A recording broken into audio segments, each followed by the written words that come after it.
Welcome to another Wednesday's Word. It's not often I get to recap one of my sermons in one of these videos, but right now we're going through 1 Timothy in church, and that's where the daily audio Bible is.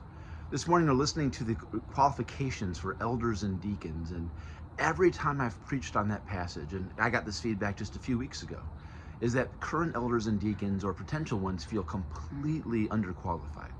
Look at that list and about being hospitable and temperate and kind and able to teach, and all the requirements. It feels so overwhelming. And there's two things happening here. At least this is the way I take it. First, we do need to raise the bar pretty high.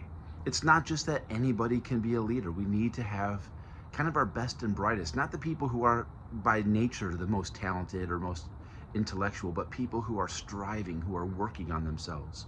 People who are willing to take the gospel seriously, not just the way they believe it, but the way they live it out. That's a big deal. At the same time, it's also important to realize that we're all broken and none of us measure up. This comes just after Paul saying that he is the worst sinner that he knows. And so we have to hold that tension. How do we keep pushing ourselves while we also fall radically on grace? And I think that's the combination that I look for in myself, that I'm trying to find, and also what I look for in people that I'm raising up into leadership. How do we find people who are radically committed to saying, I want to live out the gospel as best I can, and I am fully aware that I don't. And so I need to go to Jesus for grace every day.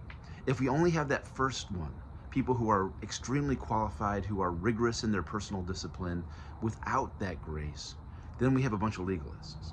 At the same time, if we have people who don't care about those external manifestations of grace and only care about the fact that Jesus loves me and will save me no matter what I do, then we have a bunch of people who really preach and practice cheap grace.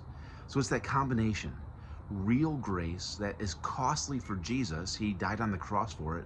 So it costs me some self-sacrifice, some nights away, some personal pleasures, some turning away from temptations. Having those together is so important for not just elders and deacons and pastors, but for all of us. And so I think Paul wants those in our leadership, so that's what gets into the heart of the church. Well, let me know what you think about this. If you have any questions, reach out, put it in the comments, and I'll talk to you soon.